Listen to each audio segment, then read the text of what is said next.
buenas tardes, señoras y señores. Muchas gracias por estar con nosotros esta tarde en la presentación de Hormonautas, de Paz Montserrat Revillo, que como nazarí tenemos hoy el privilegio de presentar.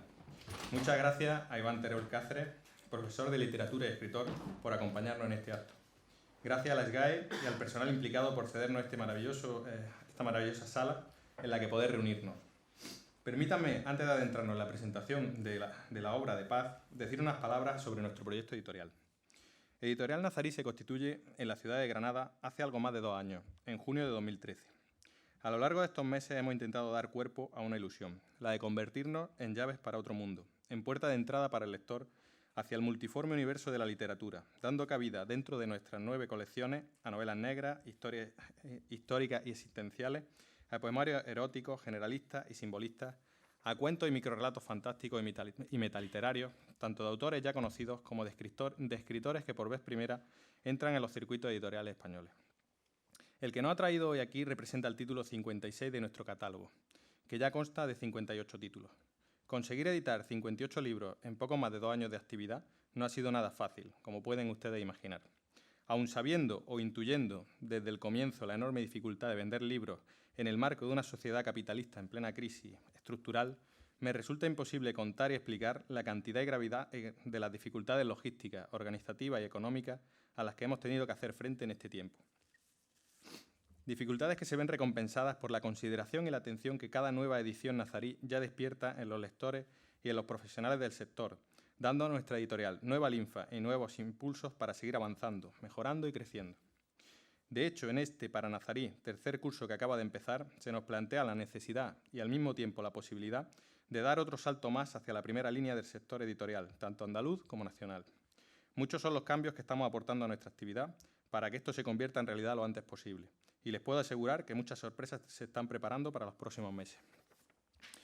Todo lo que les acabo de contar ha sido posible gracias a todas las autoras y todos los autores que han depositado su confianza en nosotros, dejándonos el honor y el gravamen de poder trabajar en la edición de su obra.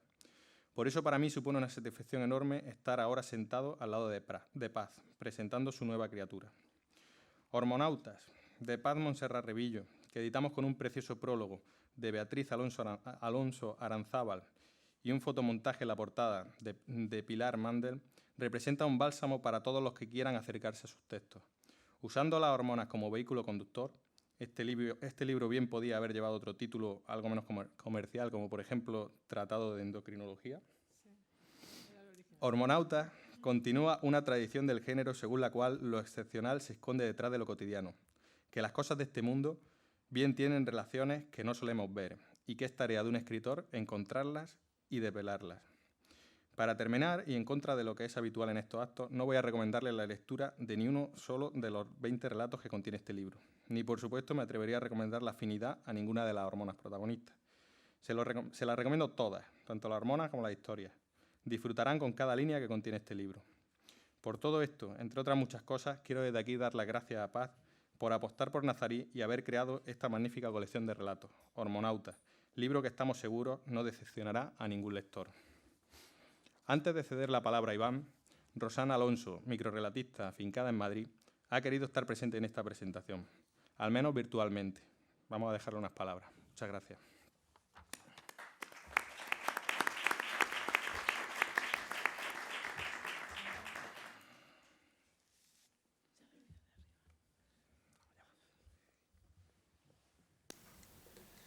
Hola, buenas tardes, noches para vosotros y para mí buenas tardes. Estoy aquí para presentar el libro de Paz, que es Hormonautas. Hermanas, hermanos, vamos a proceder a la presentación de este libro que me ha encantado y voy a leeros las palabras que me ha inspirado la lectura del libro de Paz. Primero agradezco a Paz que me haya invitado a presentar su libro, simplemente por lo mucho que he disfrutado al leerlo. He subtitulado mi presentación como La sabiduría del cuerpo, porque el libro para mí abarca, y aquí se nota la formación naturalista de Paz, ese aspecto orgánico del ser humano, esa parte fuera de nuestro control, pero tan perfectamente estructurada sin nuestra intervención. Tengo un amigo que siempre dice, ¿qué sería de nosotros si tuviéramos que controlar secreciones, latidos, reacciones? Debemos un agradecimiento a nuestro cuerpo, esa maravillosa maquinaria que nos aporta tanto satisfacciones como aturdimientos. El libro no está dividido en secciones, tan solo en relatos inspirados en hormonas y en la relación de lo narrado con la hormona correspondiente. No me gustan las etiquetas en la literatura, ya sabéis, clasificar por raza, por edad y sobre todo por sexo. Así pues, no diría aquello de la escritura de Paz refleja muy bien el universo femenino, blanco. Lo que sí quiero destacar es que la escritura de Paz refleja el universo de Paz. Puntualizo, el universo Paz, el ser Paz, la mujer Paz, y lo hace desde la sensibilidad y la honestidad. No pretende ser quien no es ni escribir de ninguna otra manera que no sea la propia. La escritura de Paz es sencilla, depurada y concisa, cualidades que yo valoro en un escritor, incluso científica y exacta, pero sazonada con fragmentos expresivos y escritos con un lirismo personal, una manera muy plástica y visual. El muéstralo, no lo digas, que tanto nos enseñan cuando aprendemos a escribir. Su manera de contar me ha gustado mucho y te mete en la historia, te hace vivirla y verla en tu mente con nitidez. En algunos momentos imbuye a las historias del color del realismo mágico. Como botón de muestra, he extraído algunas frases de varios de los relatos porque me han gustado especialmente. Nunca supe la causa de ese trance que tanto me fascinaba y que me daba un protagonismo de sacerdotisa. El sosiego y la calidez que emana de las auténticas abuelas cuando escenifican historias, susurran secretos o cantan nanas antiguas. La cadencia lenta que duplicaba su corazón en el vientre y en las sienes, el tránsito sinuoso de sus fluidos por los meandros azules que la recorrían. Tenían la apariencia de algo orgánico, como un fango derramado por la mano de un gigante. Como veis, son frases muy plásticas y muy con cierto lirismo también. Los microrelatos y relatos de Paz no pretenden esconder la carga autobiográfica y por eso mismo resultan creíbles y naturales, a pesar del toque surrealista de algunos de ellos. Incluso los inspirados en anécdotas ajenas, como la propia Paz confiesa, están narrados de una forma vívida y propia. Paz, como los buenos actores, hace suyos los personajes, las vivencias.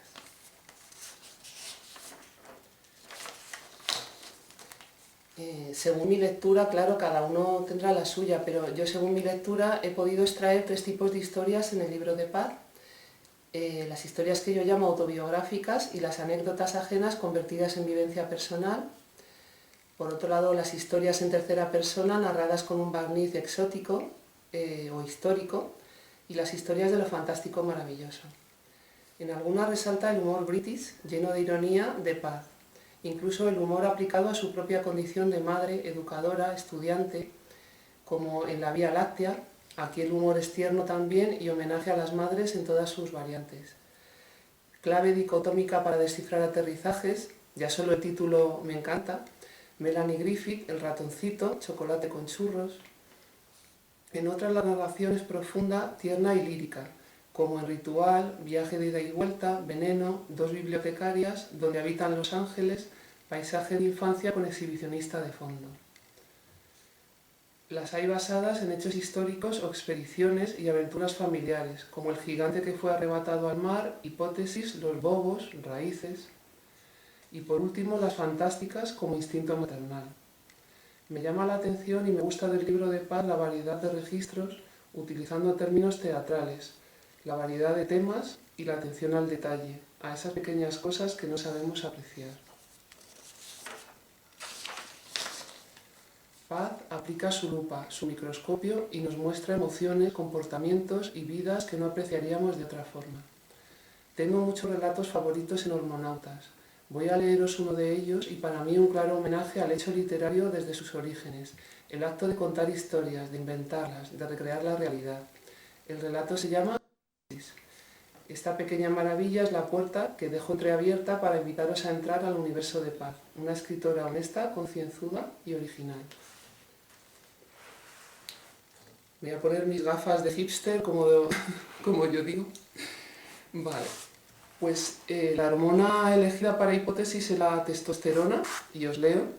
hormona masculina que afecta a la formación de espermatozoides y al desarrollo de los caracteres sexuales masculinos. Tiene su origen en los testículos y en menor medida en las glándulas suprarrenales.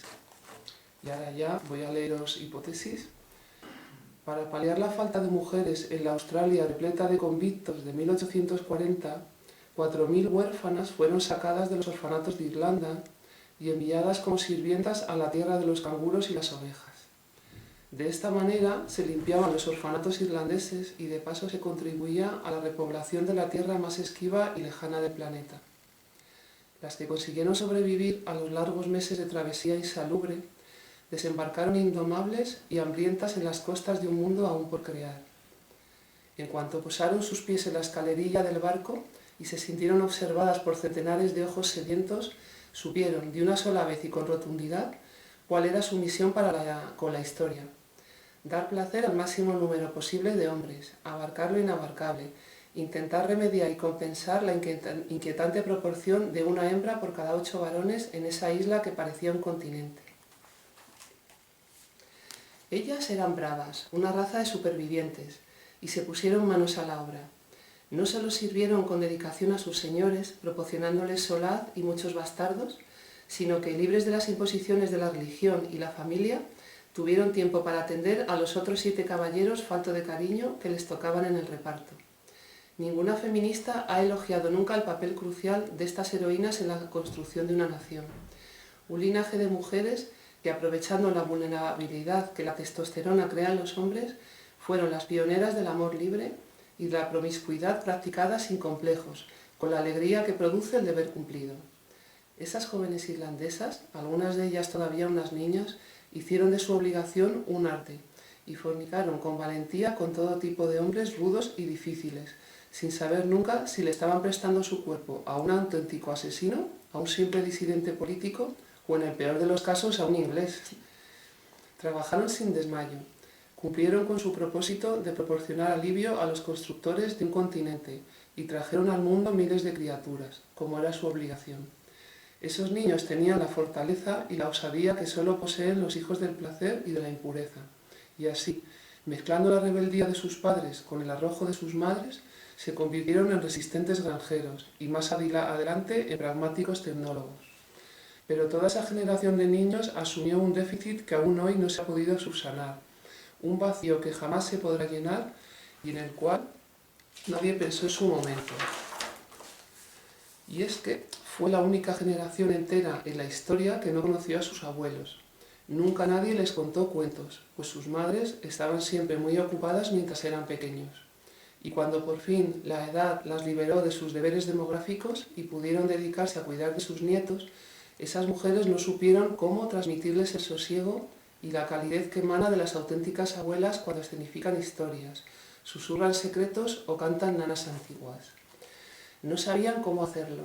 Ellas habían sido criadas por monjas.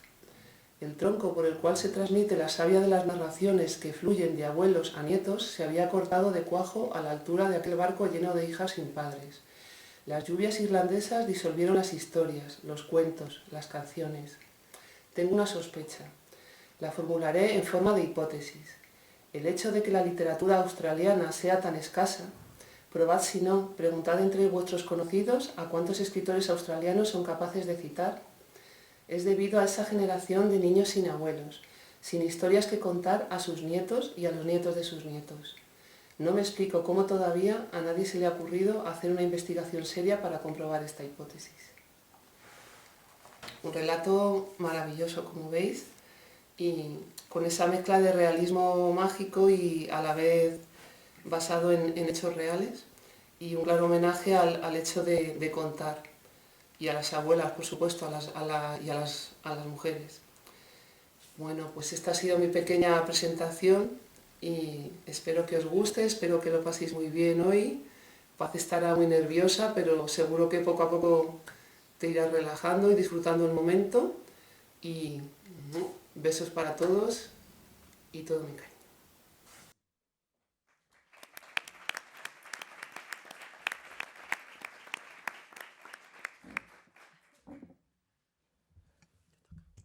Me toca, ¿no? A ver, bueno, siempre me ha llamado la atención el poder intimidatorio de un micrófono, ¿eh? Pero en este caso lo agradezco especialmente porque por una de aquellas variantes de la ley de Murphy, resulta que a media mañana, mientras estaba en el instituto dando clase, me he dado cuenta que me está quedando afónico. Así que bueno, intentaré llegar hasta donde la voz me aguante. Normalmente mi voz tiene otra textura, ¿vale? Es decir, ahora parece un poco como de ultratumba, pero no es así habitualmente. Muchas gracias, en primer lugar, a Paz por haber confiado en mí. Para mí es un honor que pensara en mí para que le presentara el libro. Me admira mucho también el riesgo que ha corrido haciendo venir aquí a un profesor de literatura, ¿no? Afónico, además. Afónico, pero eso no lo sabíamos al principio, ¿no? No, lo digo porque, claro, profesor de literatura, todos habéis tenido profesores de literatura, ¿no? Sabéis que en ocasiones no hay fórmula más efectiva para ahuyentar de la lectura a la gente que meter a alguien en una clase de literatura, ¿vale? O sea que voy a intentar al menos no generar rechazo en el libro o con respecto al libro, ¿no? que menos, ¿no? Ya que Paz ha confiado en mí. También quería decir con respecto a la relación que hemos tenido, que para mí también es un doble honor porque con Paz, a pesar de que nos hemos visto en persona 5 o 6 veces, creo que la primera fue en la presentación aquí en Barcelona de Mar de Pirañas, pues es una persona a la que, más allá de la afinidad por compartir territorio de trinchera en las clases de secundaria, es una de aquellas personas que desde el primer encuentro te resultan muy cercanas y entonces, a pesar de habernos visto muy pocas veces en persona, siempre la he sentido muy cercana y de hecho me da la sensación de que nos conozcamos desde hace mucho, con lo cual desde el momento en que recibí la llamada para que le presentara el libro y me dijo, no, que sé que estás muy liado, que estarás de exámenes y tal, digo, no te preocupes. Total, una tarea más dentro del vértigo. Aquí debe haber profesores, compañeros de Paz, ¿no? Es decir, el vértigo de la secundaria, toda esta burocratización esterilizante y laberíntica en la que se ha convertido el sistema educativo y que va cada vez a peor. Bueno, pues en medio de toda esa maraña yo le dije, Paz, encontraré un momento. Sí que es cierto que esta semana tenía que preparar PIs. Los que sois docentes sabéis lo que es un PI. Es una cosa, eso ha debido de ser, como dice un compañero mío, debió de ser obra de un loco, ¿vale? Entonces, a pesar de que me ha coincidido con 2 PIs que tenía que redactar y pasárselos a las familias y tal, he sacado tiempo. Me ha venido un poco justo, pero me lo he leído, he hecho un análisis y voy a intentar desgranar un poco lo que para mí ha sido la lectura del libro. Antes de entrar con el libro en cuestión, cuando sea ahora me cortáis, porque no tengo mesura. Antes de entrar propiamente en lo que es el análisis del libro, quería hacer una reflexión sobre una reflexión, valga la redundancia, que se suele hacer últimamente mucho en este tipo de presentaciones. Y es que, claro, se suele decir, es una reflexión que parte de una convicción, ¿no? Y es que las presentaciones del libro son aburridas en esencia.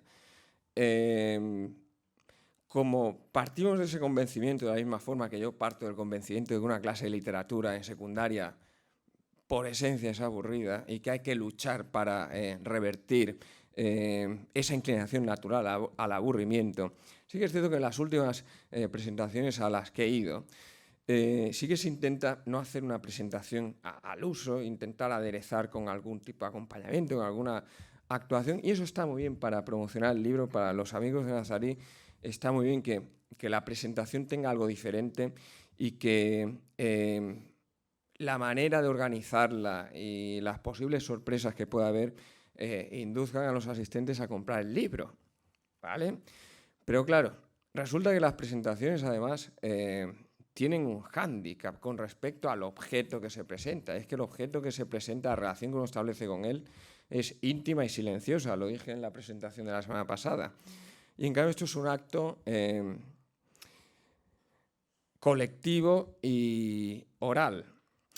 Es decir, uno puede salir de esta presentación con muchas ganas de leer el libro, pero tarde o temprano, los que estáis aquí y os hayáis comprado el libro y tengáis previsto leéroslo, os vais a tener que enfrentar al libro en la intimidad y en silencio. Y cuando lleguéis a ese punto, de nada sirve lo brillante que hayamos podido resultar en esta presentación, porque el libro después se tiene que sostener solo, tiene que tener autonomía y solvencia literaria. Y entonces es eso lo que yo voy a intentar analizar del libro de Paz, es decir, la armazón literaria, los recursos, un poco grosso modo, porque tenemos el tiempo que tenemos y tampoco es cuestión de aburrir. Pero entonces lo que me interesa a mí especialmente es la dimensión literaria despojada de todo lo que es el envoltorio, de todo lo que rodea, de toda la periferia de la literatura, que es esto, las presentaciones, la promoción, las reseñas en los libros, etcétera. Porque es el libro lo que tiene que transmitirse después de boca en boca y lo que tiene que andar solo de alguna manera, ¿vale? Y entonces el libro anda solo y anda perfectamente. Entonces, después de esta divagación eterna, empiezo un poco con el análisis del libro, planteando también una reflexión sobre el género, ¿no? No me voy a extender mucho, porque para eso ya tengo las clases del instituto, ¿no? Para perderme en teorizaciones estériles. Entonces, el libro es un libro de relatos. Hay algún microrelato por ahí en medio, ¿no? Pero es un libro de relatos. Entonces, lo que me interesa destacar de los cuentos de Paz es que si tomamos como referencia las dos teorías más célebres sobre la tipología textual del cuento en el siglo XX, que sería, por un lado, los cuentos del tipo de los de Edgar Allan Poe, y después serían más los cuentos de la tradición de Hemingway, la célebre teoría del iceberg. Pues en los cuentos del primer grupo lo que destaca sobre todo es el giro sorpresivo final, que es lo que hace que el cuento de repente explosione e incite a la reflexión y reformule todo lo que uno ha leído antes, ¿no? Decía Cortázar, en la comparación con la novela, que un cuento tenía que ganar por knockout, ¿no? Y que la novela ganaba a los puntos.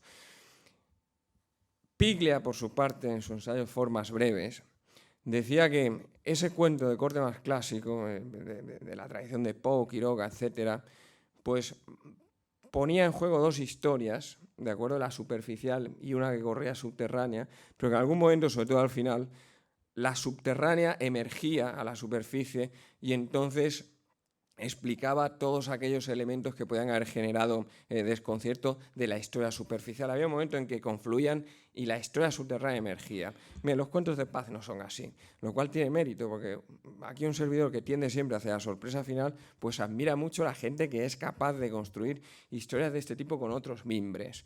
Entonces, Paz lo que pone en juego sería un poco la teoría esta de Piglia de las dos historias, es decir, del cuento de Hemingway, del cuento más moderno, y es que las dos historias están en permanente tensión a lo largo de toda la narración, pero nunca llegan a confluir. Es decir, la historia subterránea siempre corre en paralelo a la historia superficial. Y se nota en la tensión que hay en elementos que no se acaban de explicar del todo. Y yo creo que Paz, tus cuentos van un poco en esa línea. No esperen grandes piruetas al final, ni grandes fuegos de artificio, que muchas veces son muy superficiales también. Las historias de Paz se construyen de otra manera, se construyen con otra profundidad y sobre todo planteando siempre un conflicto que solo está en la superficie a través de indicios. Y es lo que a uno le hace reflexionar y es lo que otorga profundidad a sus historias. ¿Qué más? Entonces, el libro es de relatos. ¿Y qué ocurre con los libros de relatos? Además, ocurre que los teóricos y los que nos dedicamos a la literatura, los literatos, estamos obsesionados con la unidad de efecto, ¿no? Es decir, un libro tiene que tener unidad de efecto. tiene que tiene que tener una cohesión de conjunto, tiene que estar vertebrado por algo. Entonces, tanto nos hemos empeñado, los que nos dedicamos a esto, en transmitir que las obras misceláneas, que son ciertamente heterogéneas porque plantean las historias desde diferentes puntos de vista, o con diferentes narradores o con diferentes tonos, diferentes temáticas que fallan por algún sitio. Entonces Paz, que me confesó que los cuentos escritos en este libro abarcan un periodo de unos 10 años, ¿no? Claro, Paz ha sido muy hábil a la hora de encontrar un eje vertebrador a través de las hormonas, ¿vale? Un eje vertebrador formal, un eje vertebrador aparente y un eje vertebrador realmente sugestivo, porque además después toda esa cohesión está recogida en el título, que es realmente sugerente. El otro día me paseaba yo con el libro mientras elaboraba los países estos infernales, pues iba también con el libro por allí y me lo vieron un par de profesores, uno de profesor de lengua castellana también y otro de filosofía, y se quedaron impactados por el título. Y dije, ostras, y por la portada también, hormonautas. O sea que es un título sugestivo. Y como digo, repito, recoge lo que es los elementos cohesionadores, en singular, mejor, el elemento cohesionador que ha encontrado Paz para darle continuidad al conjunto. Y eso digo que es un eje vertebrador formal. Pero si Paz no hubiera estado tan brillante, tan ingeniosa a la hora de encontrar ese eje vertebrador y no hubiera encontrado este título y no hubiera Costó mucho encontrar este título. y no hubiera hecho de las hormonas, digamos, el elemento vertebrador, hay otra serie de elementos vertebradores que cohesionan el conjunto y que son, digamos, menos superficiales y más internos y supongo que más intuitivos, ¿no? Decía Faulkner que toda obra literaria era el gemelo oculto del escritor, la vida secreta de todo hombre, ¿no? Así que cuando los que nos dedicamos a escribir, cuando escribimos, muchas veces ponemos en funcionamiento toda una serie de obsesiones, de traumas de las que no somos del todo conscientes. Entonces yo, como lo de las hormonas, en parte ya lo ha comentado Rosana Alonso, y también lo comenta Beatriz en el prólogo, yo me he dedicado a diseccionar los otros elementos cohesionadores, ¿vale? Los elementos cohesionadores que no son tan manifiestos, pero que están ahí planteados de forma larvada y que es lo que acaban de dar una cohesión al conjunto mucho menos evidente que la de las hormonas, pero que contribuyen de manera muy clara a la solvencia del libro y a que el libro sea un libro que plantea una serie de temas y de situaciones recurrentes. Entonces, antes de pasar al eje vertebrador interno, es que los profesores de literatura esto lo hacemos mucho, ¿no? Lo de analizar, análisis formal, análisis de contenido. Bueno, yo voy a ir al análisis de contenido. Será porque les digo siempre a mis alumnos que el análisis formal no me interesa demasiado. Entonces, ha dicho bien Rosana Alonso, aunque yo lo reduciría a dos, que hay dos grandes bloques de relatos.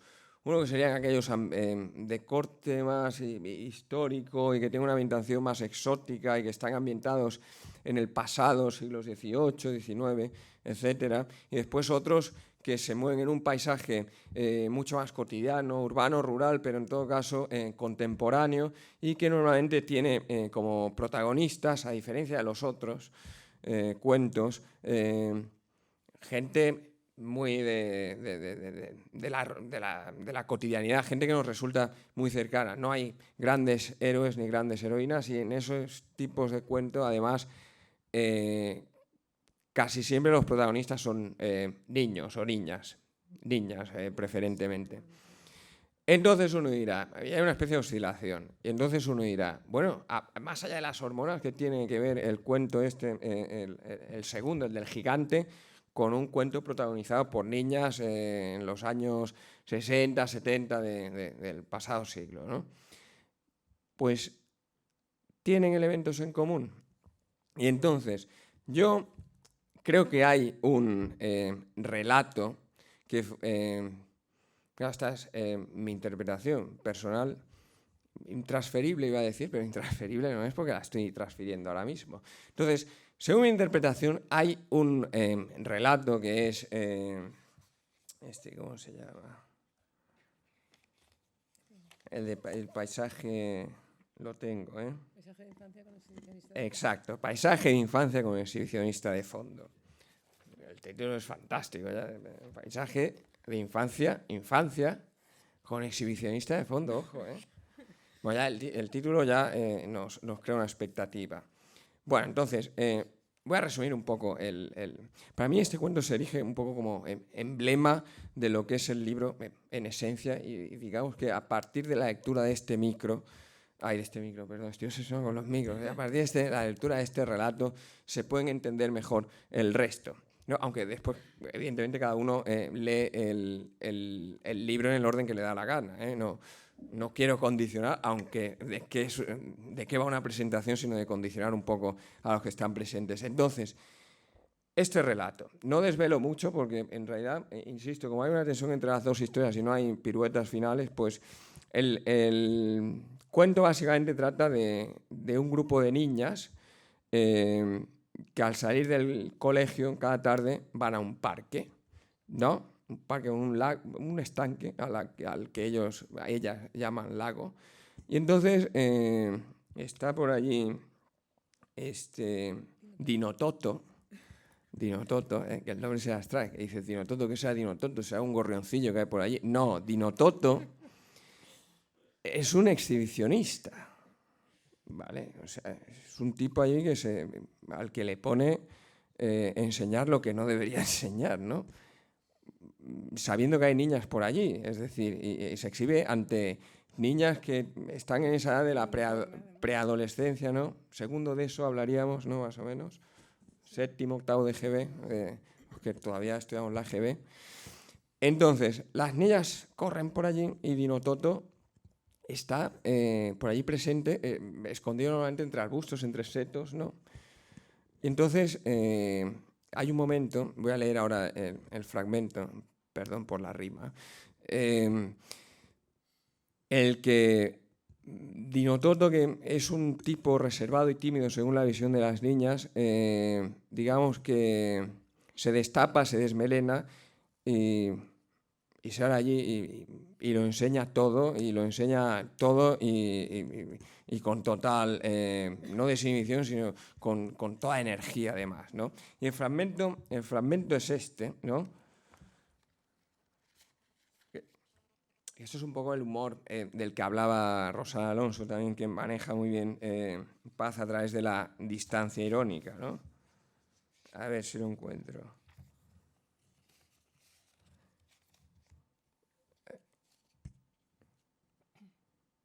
Allí voy. Era casi verano. Se colocó al final del tramo de cipreses que había antes de cruzar la carretera que daba al colegio y se nos apareció, sin previo aviso, mostrándonos su erección rutilante y grotesca. Reaccionamos como si hubiésemos recibido una descarga eléctrica. Cruzamos la carretera sin mirar, chillando cual posesas, riendo unas sonoras carcajadas de histeria colectiva. Al entrar en el colegio, la madre portera nos llamó al orden, pero seguimos intercambiando impresiones a voces por los largos pasillos hasta llegar a la clase. A mí me había dejado desconcertada la tersura de pez a punto de explotar que tenía esa prolongación extraña de su cuerpo, el color rosáceo, su calidad de juguete de plástico, como de pierna de muñeca pepona o de lechón recién asado. Todavía recuerdo mi sorpresa ante semejante descubrimiento. Bien, claro, la reacción de la narradora no es la que cabría esperar. La reacción moralista, sobre todo a través de la distancia de los años, que sería esperable.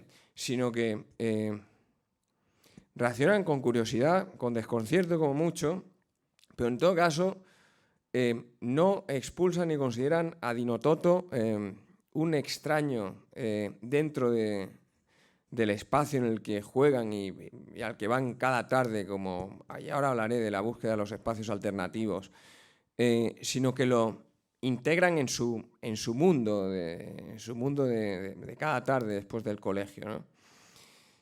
Y entonces incluso Dinototo, que insisto, está ahí entre los arbustos, entre los setos, escondiéndose. Hay un momento en el que las niñas, y lo leo también, dicen que Dinototo les despierta ternura. Y dice, a ver, su timidez nos situaba a una distancia equidistante entre la ternura, la excitación y la superioridad, lo cual propiciaba que nos sintiéramos lo bastante envalentonadas como para enfrentarnos a él si lo descubríamos escondido detrás de un árbol y gritarle burlas e improperios cuando se exhibía. En todo caso, salen huyendo de él y lo integran en su mundo. Y entonces, claro, yo leyendo este cuento dije, pero ¿cómo es posible que unas niñas de 13, 14 años, viendo a un depravado por allí que va a enseñarle sus encantos, además cuando ellas están sin sus padres y tal, ¿cómo es que no lo rechazan de ese mundo? Y entonces, pensando, se me ocurre que en realidad Dinototo es un personaje marginal, como las niñas, y como tantos otros personajes que desfilan a lo largo de la obra. De hecho, si yo tuviera que titular este análisis, esta presentación de alguna forma, podríamos titular la conferencia como algo así como la estirpe de los inadaptados, ¿vale? Es decir, no rechazan a Dinototo porque las niñas rechazan de la misma forma el mundo de los adultos, el mundo de la convención, el mundo de la norma, el mundo que expulsa también a Dinototo, y de manera muy literal, además, él está por allí escondido, en la periferia, en los setos y escondido, porque no está integrado en la sociedad. De la misma forma que las niñas, de la misma forma que todos cuando hemos sido niños no entendemos el mundo de los adultos, que es el mundo que se nos impone. Claro, la marginalidad es un eje vertebrador potentísimo que no es tan evidente como el de las hormonas, pero que recorre prácticamente todos los relatos. He hecho una lista de personajes inadaptados que van desfilando a lo largo de la obra, ¿no? Esa misma condición marginal es, por ejemplo, de Charles Byrne en el cuento que se titula El gigante que fue arrebatado al mar. Personaje inadaptado, claro, mide 2,5 metros, ¿no? Y acaba muriendo de la propia enfermedad. ¿Cómo es la enfermedad esta? Gigante, claro, gigantismo. No era tan difícil. Muere de gigantismo. Pero hay una cosa interesante, y es que... exacto. Hay una cosa interesante. La fascinación que despierta en los que lo rodean el hecho de que sea diferente y cómo él rechaza esa especie de fascinación morbosa por aquello que lo hace diferente. De hecho, hace firmar, ¿no?, al médico que cuando... exacto, no usen su cuerpo para exhibirlo y que lo tiren al mar. Por eso el título es El gigante que fue arrebatado al mar. El médico al final hace lo que le da la gana y evidentemente allí está siendo objeto de exposición, ¿no? También tenemos, Consuelito del cuento Ritual, que sería, que pertenecía más al territorio de los niños, las 4.000 huérfanas que van a ayudar a la procreación en Australia. Personajes también marginales, 4.000 huérfanas de Irlanda, de un orfanato, que las mandan allí a otro mundo, porque no encajan en el mundo establecido. Tenemos también la atleta del este que se dopa, que utiliza esteroides, ¿sí? Tenemos este cuento fantástico de los bobos, los bobos de Zipaquirá, que sufren de cretinismo. Personajes también absolutamente al margen de lo esperable, ¿no? El ingeniero nuclear de raíces también, que de repente, sin quererlo, se da cuenta que está desafiando a través de una acción que él considera irrelevante, pues la cosmovisión animista que hay en la India, ¿no? Es otro personaje, digamos, marginal en esa situación concreta. En la cultura animista, el ingeniero que tiene interiorizada la cosmovisión occidental, pues está fuera de lugar. E incluso la perrita Linda, que sufre un embarazo psicológico, ¿no? Digamos que en el mundo de los perros es otro personaje marginal, porque claro, no es lo habitual sufrir embarazos psicológicos. Que por cierto, este cuento es uno de los que tiene así como un poco de giro final y es interesante, ¿no? Y entonces, y voy a ir acabando ya porque me está aguantando la voz más de lo debido. Y entonces quiero decir, y emparentados con todos estos personajes marginales que van recorriendo todos los cuentos están los niños, ¿vale? Los niños, insisto, otros grandes inadaptados. Los niños, además, desempeñan el papel de aquellos que intentan buscar un mundo alternativo al mundo de los adultos, ¿vale? En ese sentido me han recordado un poco tus cuentos al territorio explorado ya por Ana María Matute en Los niños tontos, o por Cristina Fernández Cubas en Mi hermana Elba y Los saltillos de Brumal.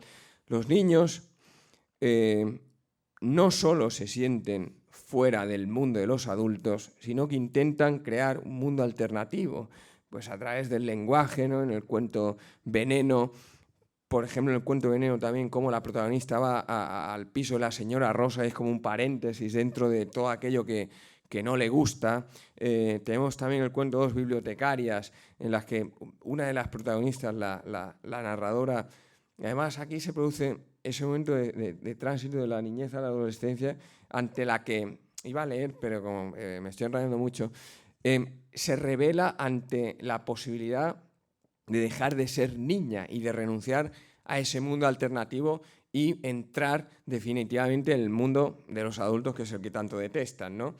El cuento también Ratoncito es muy interesante porque hay una serie de niños que allí que están haciendo un experimento con un profesor, entonces bueno, no voy a desvelar lo que ocurre, pero claro, los niños le hacen la cruz al profesor, va de retro, porque claro, de repente ha sido el causante de que su mundo ideal quede enterrado de manera súbita y contundente. Y después está este relato maravilloso que es Donde habitan los ángeles, en la que la protagonista, y este es quizá el que me ha recordado a Ana María Matute, la que la niña de 10 años que va al logopeda cada viernes encuentra en ese trayecto hacia el logopeda su particular vía de escape a la rutina diaria. Entonces, los ángeles aquí, donde habitan los ángeles no son sino trasunto de la imaginación. La imaginación como alternativa a lo prosaico, ¿no? Y entonces, ahora vuelvo a Paisaje de fondo, que es el cuento con el que he empezado. Voy a leer un poco el párrafo final, pero insisto, no destripo nada, no hago ningún spoiler.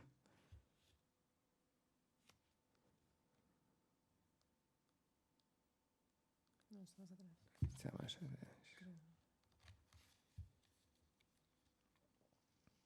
Aquí. Claro, el mundo de la infancia que se quiere conservar, la protagonista de Dos bibliotecarias que se rebela contra ese paso inminente al mundo de los adultos.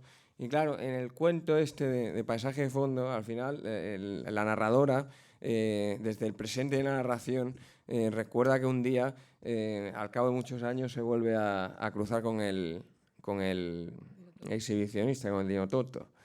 Y entonces cuando se lo encuentra, dice, lo miré a la cara y tras confirmar que tenía la misma mirada turbia, el mismo rostro de reptil, ahora más difuso como desdibujado por el tiempo, noté el latigazo de un enorme pez metálico dando su última bocanada. Esto sería el lirismo del que hablaba Rosana. No pude evitar que mis ojos se desviaran hacia su entrepierna con una insólita mezcla de lástima y nostalgia. ¿Por qué? Porque es la certificación de la clausura de un mundo, es la certificación de que la narradora ha entrado de manera indefectible e irreversible en el mundo de los adultos, que es ese mundo que le generaba tanto rechazo cuando era pequeña, ¿no? Y entonces, ya acabo, se pueden destacar otros aspectos como el estilo, la ironía, etcétera, pero voy a acabar diciendo que todos estos personajes que pueblan este fantástico libro que son Hormonautas son inadaptados, son gente que no se conforma con el mundo que les ha tocado vivir. Y digo yo que es la literatura sino un antídoto contra la insatisfacción, una manera de rebelarse contra aquello que no nos gusta, de crear un mundo alternativo, y eso es lo que ha hecho de manera extraordinaria Paz con este libro. Y le doy la palabra ya porque la protagonista es ella y tendrá que hablar en algún momento. Gracias.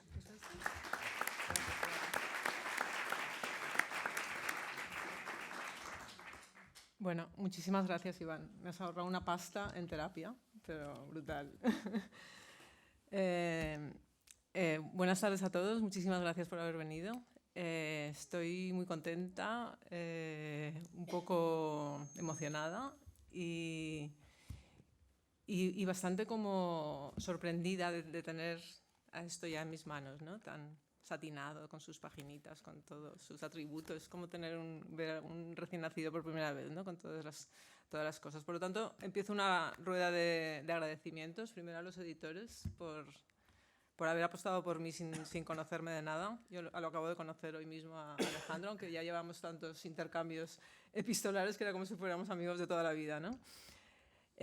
Muchísimas gracias. Luego a los presentadores, Iván y Rosana. Yo pensé en ellos por primera vez.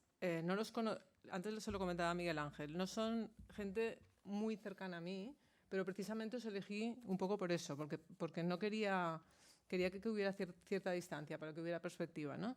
Y la combinación de vosotros dos me pareció que hacíais un tándem perfecto, porque él es filólogo, ella viene del ámbito sanitario, los dos son microrelatistas con dos obras muy, muy interesantes, chico, chica, pensé, perfecto.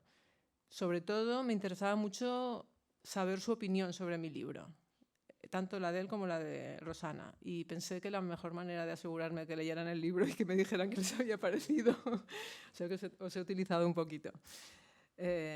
Enseguida me contestaron que sí los dos, y Rosana hizo esfuerzos por poder venir, pero cuando vio que no podía venir me dijo, pero yo quiero presentar tu libro y lo vamos a hacer en plasma como los más prestigiados estadistas.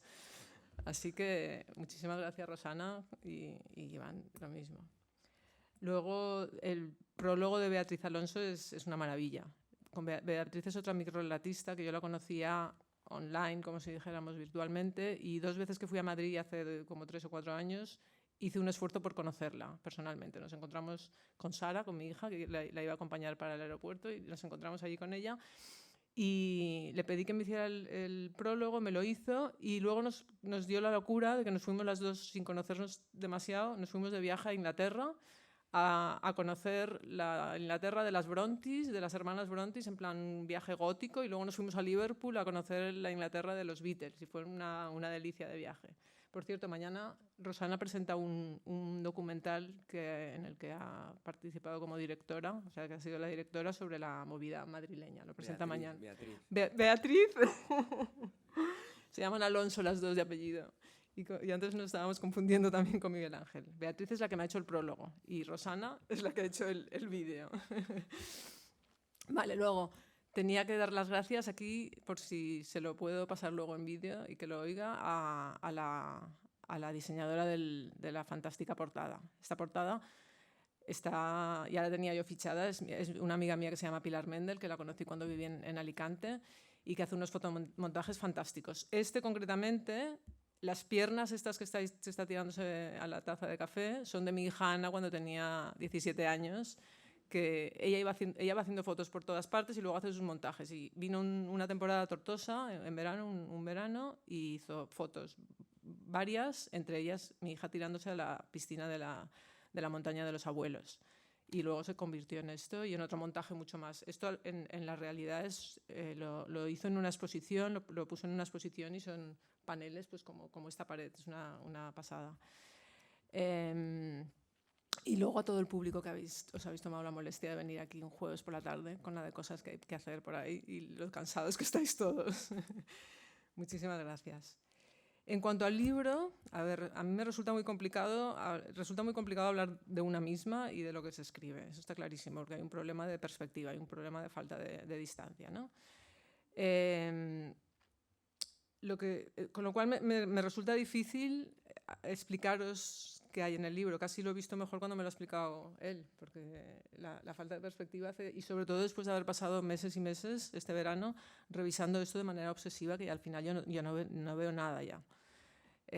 Hay dos personas más, que también microrelatistas, que los he conocido en un concurso que hay en Santander, que son Asun Gárate y Rafa Heredero, que cuando llegó un momento que yo ya no veía nada, les dije, por favor, echarme una mano. Y nos pasamos un mes entero revisándolo de manera simultánea, un cuento. Los dos me mandaban sus visiones, lo revisábamos y fue fantástico. Y ahí vi muchas cosas que no las podía ver yo porque ya no tenía perspectiva.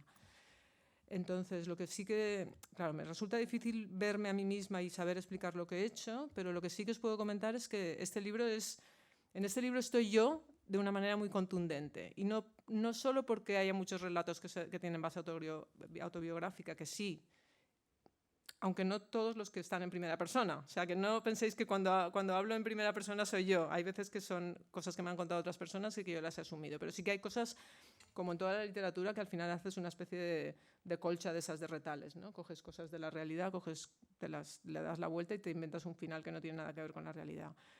Entonces, decía que estoy yo muy contundentemente y de manera, incluso diría que demasiado transparente, demasiado expuesta. ¿Por qué? Porque estos relatos, como ha dicho él, los escribí. El más antiguo debe tener 10 años. No es que haya estado... Pitu antes me decía, ¿has estado 10 años escribiendo este libro? No. Lo he seguido escribiendo, pero precisamente como está mucho la paz cuarentona, más que la cincuentona que soy ahora. Quizá ahora escribiría de otra manera. Pero precisamente como yo hace 10 años no tenía ni repajotera idea de que había más gente que escribía, ni nada por el estilo, iba haciendo yo a mi bolita, no había ninguna pretensión de publicar, por lo tanto, ninguna presión por complacer a nadie y, por lo tanto, ningún cálculo de si eso resultaría comercial o no. Eso puede ser una ventaja, pero el inconveniente es que yo ponía allí toda la carne en el asador. O sea, ponía cosas que a lo mejor eran pensamientos íntimos míos que si hubiera tenido el filtro de saber que lo iba a publicar, no me hubiera cuidado un poco más, ¿no? Con lo cual, me dediqué básicamente a escribir lo que me apetecía, o lo que me conmovía, o muchas veces cosas que me eran cercanas. O sea, escribía un poco sobre lo que conocía. Por eso hay varios relatos de mamás desesperadas, un poco, porque era cuando yo estaba con 4 hijos adolescentes, los mayores, y un poco la decisión de ponerme a escribir es decir, yo me retiro un poco de esta adolescencia, que si no, o me convierto en una madre castradora, o me evado un poco y dejo que ya hagan su camino. Y fue un poco empezar en la cuarentena, que es cuando los mayores empezaron a ser adolescentes. Con lo cual no había ninguna pretensión de publicación. Y eso, no sé si ahora, si escribo un segundo libro, seguramente será diferente, por lo menos menos fresco, yo creo que será. Entonces, eso por un lado. Claro, tampoco me estaba preocupando porque fuera políticamente correcto nada, y justamente él ha cogido los fragmentos más. Pero bueno, es así. Entonces, yo suelo ser bastante reservada, o sea, en petit comité y con amigos sí que me desmeleno, pero si no soy como un poco recelosa. Entonces, esta parte de la escritura, claro, escribir es una tarea solitaria y luego llega el momento de publicar y es una obra colectiva, ¿no? Y en este sentido estoy muy gustosa publicando porque el tránsito me he sentido muy acompañada, me he sentido muy, muy bien y de hecho los agradecimientos van por aquí, ¿no? Porque esta parte de exhibición, como si dijéramos, me ha resultado muy grata, es como la cara y el revés, ¿no? Yo me manejo muy bien estando sola, pero me encanta también el trabajo en equipo y esto de alguna manera ha funcionado bien, ¿no? Y por otro lado, la única ambición que tenía yo con este libro básicamente era dejar mis historias estas de tipos insólitos y frikis, que seguramente me reflejan a mí, básicamente a mi familia y a mis amigos. Y eso ya lo he conseguido, con lo cual todo lo que venga por delante, todo lo que venga de más de este libro, como si dijéramos, será como un regalo caído del cielo. O sea, yo no esperaba nada más que mis hijos, si algún día tenían ganas de leer estas cosas, que los pobres ya han sufrido mi persecución por ahí todo el día. Vale, esta historia, mami, qué pesada. Cuando yo digo, ¿queréis leer? No sé qué, de repente salen todos de las habitaciones y se van a sus cuartos. Pero cuando ya maduren y tal, pues no, los pobres han aguantado mucho y han leído muchas cosas. No, Sara, no me lo tengas en cuenta, no sé dónde estás. Vale, entonces, eso por un lado. Por otro lado, ¿por qué las hormonas? Aunque tú has visto más ejes vertebradores, pero de alguna manera, sí, no tienen, como dice Rosana, no hay grupos clarísimos de relatos, sino que es una hormona y un relato. No hay nada de divulgación más que 3 líneas delante en la primera página de cada cuento. Hay 4 líneas en las que se explica de ampliación lo que es esa hormona muy, muy escueto. Entonces, no hay ninguna pretensión de divulgación de ciencia ni nada por el estilo, es ficción pura. ¿Por qué lo decía esto? ¿Por qué he elegido las hormonas como hilo conductor? Por 2 motivos. Primero, porque no sé por qué, a lo mejor por lo marginal, las hormonas a mí siempre me han llamado muchísimo la atención. Y yo me recuerdo a mí misma de adolescente leyendo a Isaac Asimov, que eran las hormonas, son unas historias fantásticas. Y luego en las oposiciones era el tema que me llevaba mejor preparado. Y yo qué sé, porque me daba la sensación de que se las consideraba incluso desde el mundo científico, desde la fisiología, como una especie de parientes pobres del sistema nervioso. El sistema nervioso es súper sofisticado, súper rápido, va a lo que tiene que hacer y tal. El sistema hormonal es una cosa como más lenta, se coordinan, pero es como más a largo plazo, una cosa más...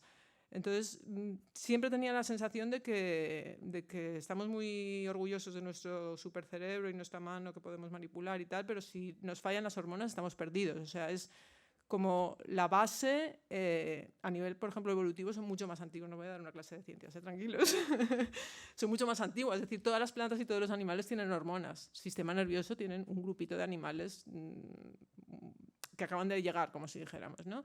Entonces, ¿qué pasa? Que parece como que el sistema nervioso va como un rayo láser y las hormonas sería como ir en carretilla llevando las órdenes más tranquilamente y tal. Pero resulta que se encargan de una cantidad de cosas tan importantísimas. La gente cuando oye hormonas piensa que tiene relación con los adolescentes y con el sexo. Bueno, pues sí, pero las hormonas se encargan de alguna manera de mantener el equilibrio del medio interno, es decir, que todo, ante cualquier amenaza externa o interna, se mantenga en los mismos niveles, es decir, se encarga de mantener la cantidad de azúcar en la sangre constante, mantener la cantidad de líquido que tenemos en el cuerpo constante, la temperatura a la que estamos, todos los procesos de crecimiento, todos los procesos de reproducción, todas las amenazas los estreses y las reacciones ante cualquier cambio que nos desestabilice, lo hacen las hormonas, ¿no? Y no se conoce o no, y igual son estas marginadas que yo les tengo mucho cariño porque tengo cariño a todos los marginados, ¿no? Entonces, lo que sí que es verdad es que, a ver, cualquier amenaza externa, las hormonas intentan reequilibrar, ¿no? Con lo cual, cualquier desajuste hormonal, de alguna manera, crea un conflicto en el cuerpo. Y un conflicto a nivel literario da mucho juego.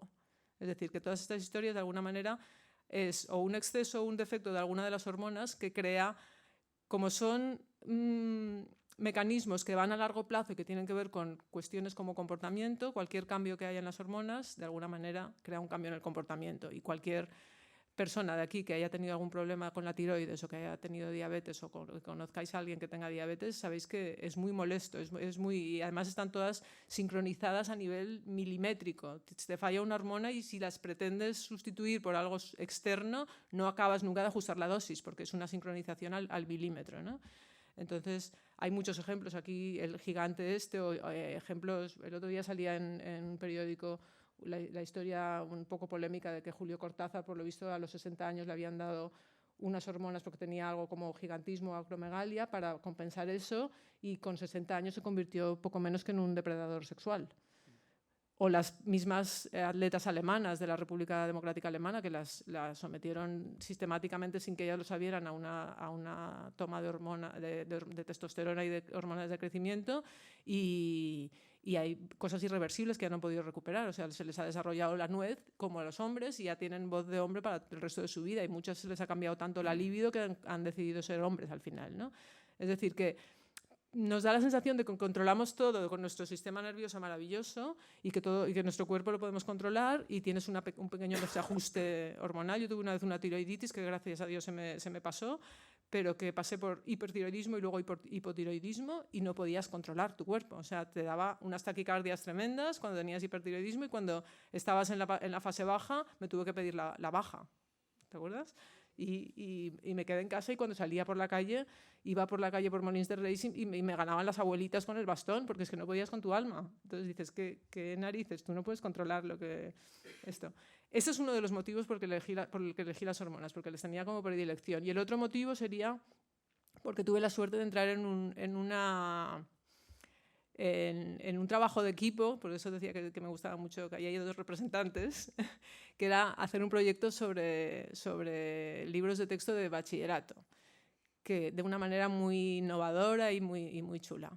Entonces, me tocó por suerte hacer un tema que tenía que ver con las hormonas. Entonces dije, esta es la mía. Me fui al hospital clínico a leerme los tratados de endocrinología, que era el título original de este libro, que por cierto, cerramos paréntesis, abrimos paréntesis, el título de este libro, aquí está el Martí, tuvo en una excursión que hicimos el año pasado con los de segundo de bachillerato, estuvimos discutiendo qué nombres poner entre unos cuantos que les decía yo que tenían un poco de sentido. Y salieron cosas morrocotudas, por ejemplo, que era, en la época de las 50 hormonas de Grey, 50 hormonas de paz, me decía que les pusiera. O Dora la hormonadora. Sí, ¿no? ¿Seguro? Había otro también, bueno, ¿cuál era? Gran hormona. Bueno, cerramos paréntesis, no sé por dónde estaba. ¿Qué estaba diciendo? Lo del grupo de Biocontext, ¿no?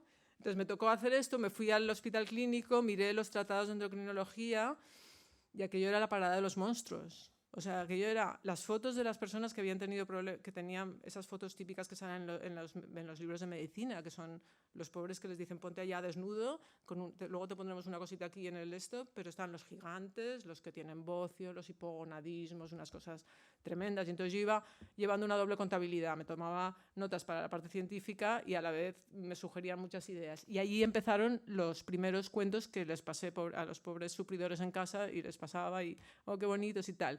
Y luego ya continué y adapté otras cosas que tenía o escribí ya pensando un poco a ver si se puede adaptar a alguna hormona.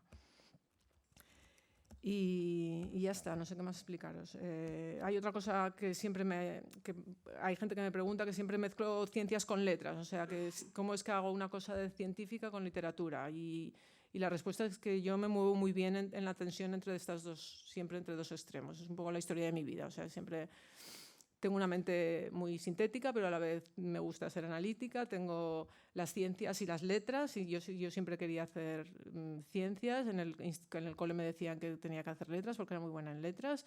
Esa tensión entre ser analítico y sintético, tener una visión como más artística o más científica, puedo hacer las dos cosas, y entonces es como que en el medio es donde lo encuentro muy creativo y siempre hago cosas así un poco mezcladas, como si dijéramos. ¿Qué más? Vale, simplemente el libro, hace poco leía en un periódico, alguien, no sé si era Cercas o quien, que decía que los libros en realidad son solo partituras y que hasta que no lo coge nadie y una persona y lo interpreta, eso está muerto, como si dijéramos. Es decir, que si no hay lector no hay libros.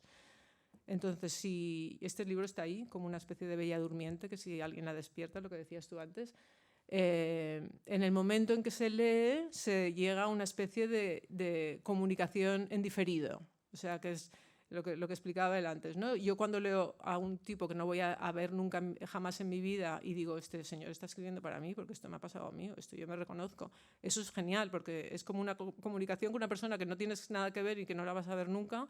En este caso tenéis la ventaja de que me conocéis y si luego me queréis preguntar algo, de hecho dentro del libro hay camuflado la manera de comunicarse conmigo, ya lo encontraréis.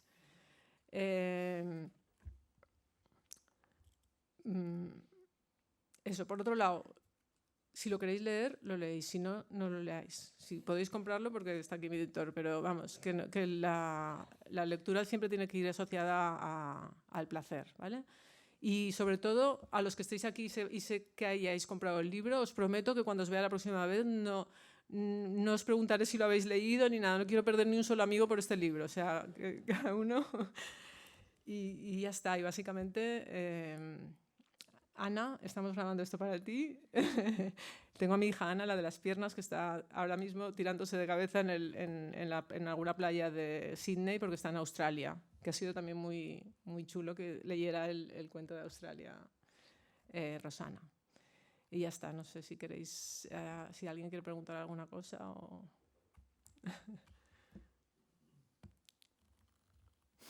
¿No?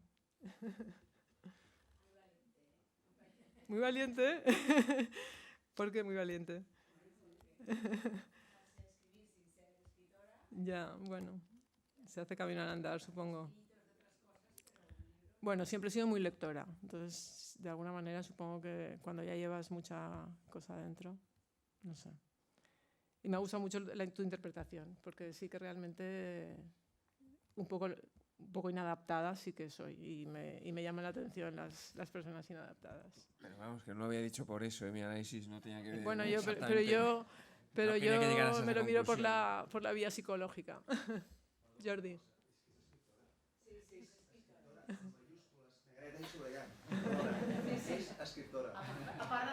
Sin haberlo sido, quería decir, Montse. És com algú ho havia de dir.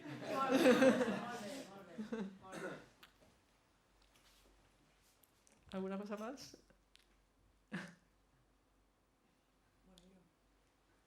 Sí, como el polvo doméstico, como el polvo doméstico que se deja ver cuando un rayo de luz lo atraviesa pero no se deja atrapar, la escritura de Paz Montserrat muestra el trasluz de las reacciones humanas en un movimiento rápido y preciso para desvanecerse luego dejándonos una agradable sensación de apego a lo cotidiano. Su lenguaje diáfano nos conduce al lugar donde quiere que nos detengamos, siempre muy cerca de la piel, de lo carnal, de lo real y de lo cercano.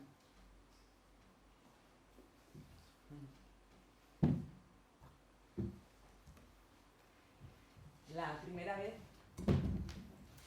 Uy, perdón.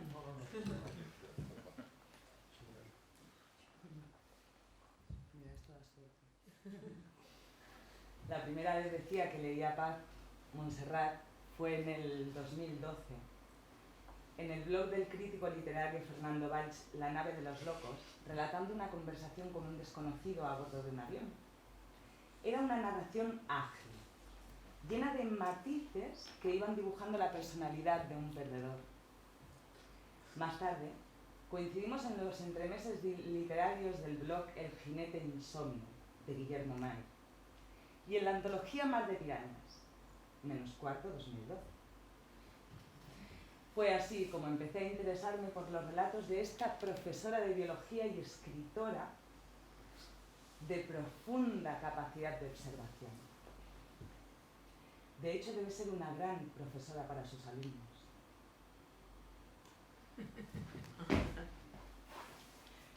Su espíritu científico y su afán didáctico congenian de maravilla con su amor por las letras y la literatura. Sus relatos te arrastran, te succionan hasta que llegas al final. Tienen una apariencia inofensiva y, sin embargo, despiertan la curiosidad y el interés del lector.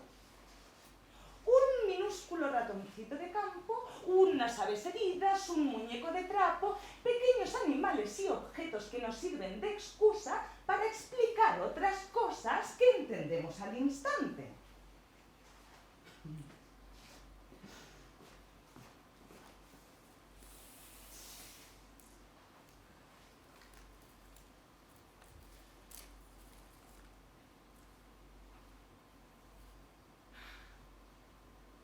desde la lente del microscopio con que observa la realidad, Paz Montserrat ha escogido las hormonas como hilo conductor para enfilar sus relatos, convirtiendo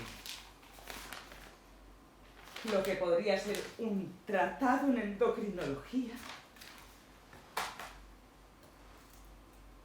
en un collar de cuentos luminosos.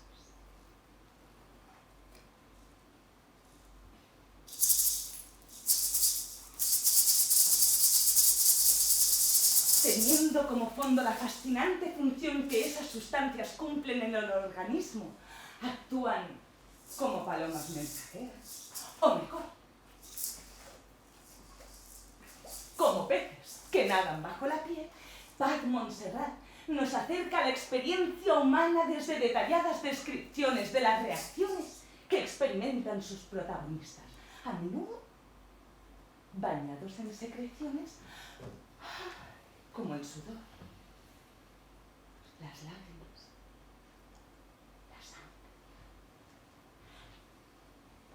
o la leche materna. Me gustan especialmente los relatos que nos retrotraen a otras épocas y no exentos de humor.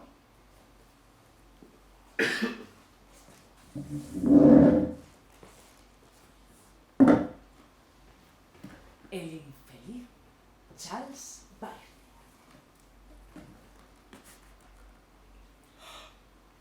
El último coloso vivo. El gigante que le fue arrebatado al mar. Los bobos de Zipaquirá.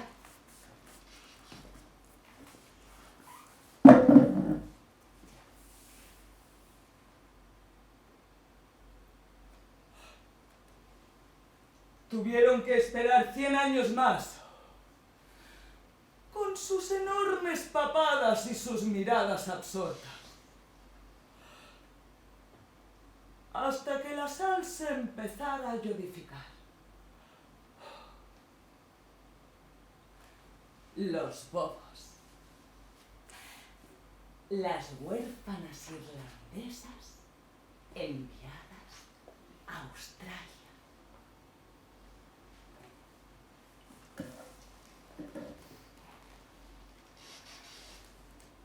Hicieron de su obligación un arte y fornicaron con todo tipo de hombres rudos y difíciles. Hipótesis: la atleta de la Alemania Oriental. Todas las articulaciones me crujen en cuanto me levanto de la cama y no he podido tener hijos. Aunque sí recuperé los ciclos menstruales que habían desaparecido durante 4 años. Tengo ex compañeras que están en una silla de ruedas. Turinabol oral, 1984. Muchos relatos giran en torno a la niñez. Paisaje de infancia con exhibicionista de fondo. Donde habitan los ángeles. Ritual. Inundación. 2 bibliotecarias. A la época de los descubrimientos. A la época de las transformaciones. A la edad de la inocencia, donde nada es inocente. Me acorraló contra la pared. Me amenazó. Me miró con dureza y creo que me pegó. Yo no supe responder. Algo se rompió ahí dentro. Miles de cristalitos en mi cabeza, una pieza de porcelana hecha añicos. Imposible de reconstruir ni con el mejor pegamento. Veneno. Paz Montserrat narra escenas en las que los lectores se pueden reconocer y compartir sensaciones similares. Fue la hora con más minutos de mi vida. Las paredes se acercaban y se alejaban con la cadencia de un músculo cardíaco gigantesco y de color verde. Inundación.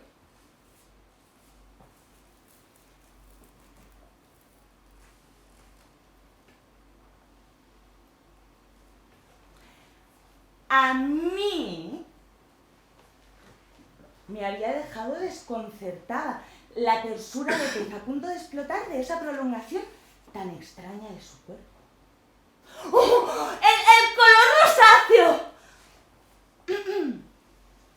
Su calidad de juguete de plástico. ¡Oh! ¡De pierna de muñeca pepona! O de lechón acabado de asar. Paisaje de infancia con exhibicionista de fondo. Me divierten las mujeres modernas y agobiadas, como la psicóloga, que expresa su impaciencia y ansiedad escribiéndole emails al fabricante de la bomba de insulina, la bomba, y la que se presenta a un examen en otra ciudad durante su lactancia, puente aéreo. En definitiva, pínchame música.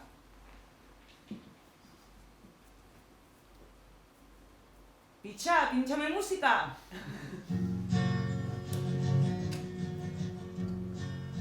Como decía, en definitiva,